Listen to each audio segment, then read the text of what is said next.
What's going on, guys? WinValue20 back with another diecast review, and today we have another 2017 diecast. It is the 2017 Aric Almirola STP 124. So we'll go over the box here. It's been a while since we've gone over a 2017 car. I haven't really got any, mainly because they have not got the logos right up until now. So we'll go ahead and go over the box here real quick. Get them rolling. Back on this side, you got the production number. There you go. One of 469. So there you have it. So the big thing about this car is that we finally got the correct Monster Energy series banner on the windshield, which of course that moves the name banner to the back windshield.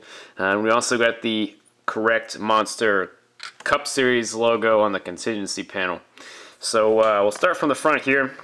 This is just a hood open only Gold Series car. So you got the Ford Fusion nose there.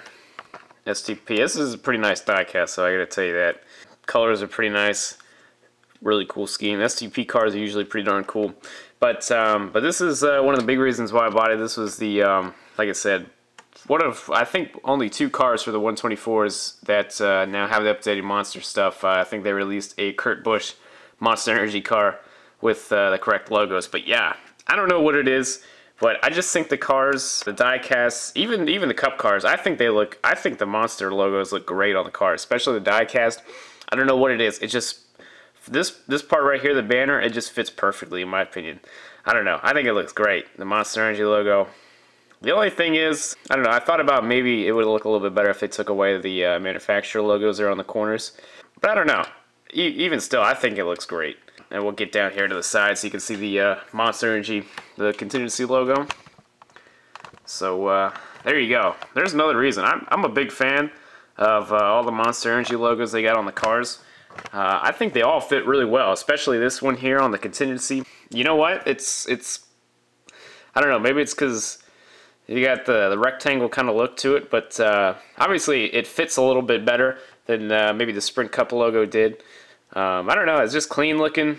It just fits really well there on the contingency panel, so I'm a big fan of it. I think it looks really, really well, and most of all, I'm just very, very happy that we finally got the correct logos, because there's been way too many releases to not have them already. So also, we got the correct NASCAR logo, which that's cool.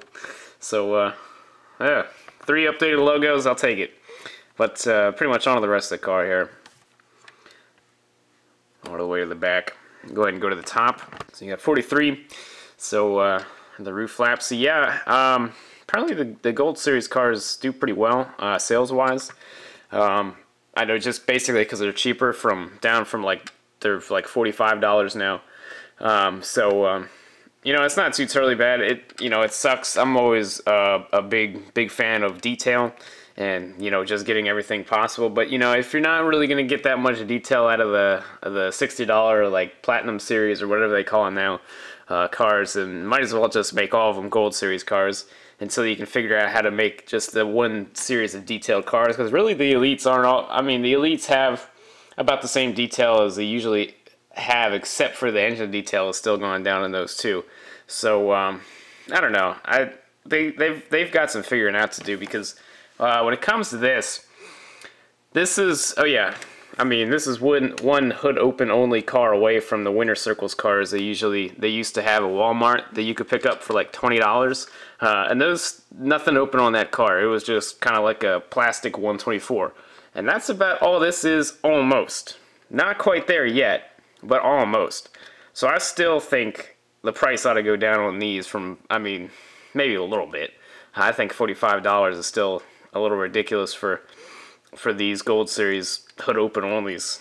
That's really about all you get. The detail inside's not great, and like I said, if it wasn't for the hood open, it would be just pretty much down to the $20 hunk of diecast that you used to get at Walmart. So I think they still have some figuring out to do with the pricing and what they want to do with some of the models and stuff like that, but I don't know.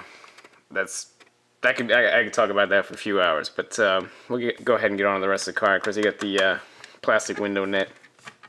Onto the back, got STP, original STP. Deck lid there, Smithfield, and the DIN number 280. So, of course, deck lid does not open. And the only other issue now is the spoiler height.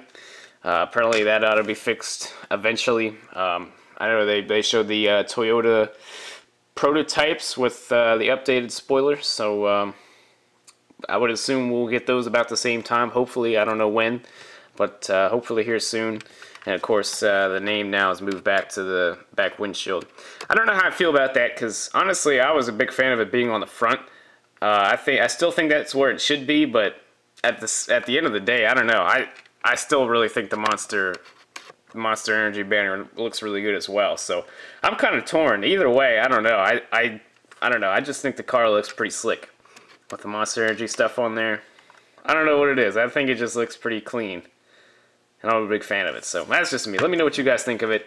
We'll go down the right side here, zoom out. But yeah, pretty darn cool car. Again, it sucks that a lot of these cars, even like they released the Casey Kane, the new 2017 Casey Kane. I can't think of the sponsor, but yeah, those were hood open onlys. So unfortunately, a lot of the cars are moving to the hood open onlys, and you know, it sucks, but that's how it is, I guess. I know it's gotta do whatever, but yeah, like I said, I don't really have the answer for it, but I'll say it. I said it once, and I'll say it again. I think Lionel really needs to kind of go over what they're doing with these hood open onlys and Platinum Series and Elite Series. I think they need to adjust them a little bit, prices, the models themselves. I think there's definitely some adjusting that needs done. So there you go. You got the bottom of it, but well, that is about it. So I hope you guys enjoyed. Don't forget to leave a like if you did. Subscribe if you're new. You can check out the description down below. I got this one from Farmers Racing Collectibles. If you're wondering, I can't remember if I mentioned that. I was going to mention it. Sorry if I didn't until now. After half the people already probably clicked off. But there it is. Appreciate everybody. Like I said, you can check out the description down below. Got my Instagram page. Always post all my new diecast pickups on there. So that'll do. Appreciate you guys always, and I'll see you guys in the next video.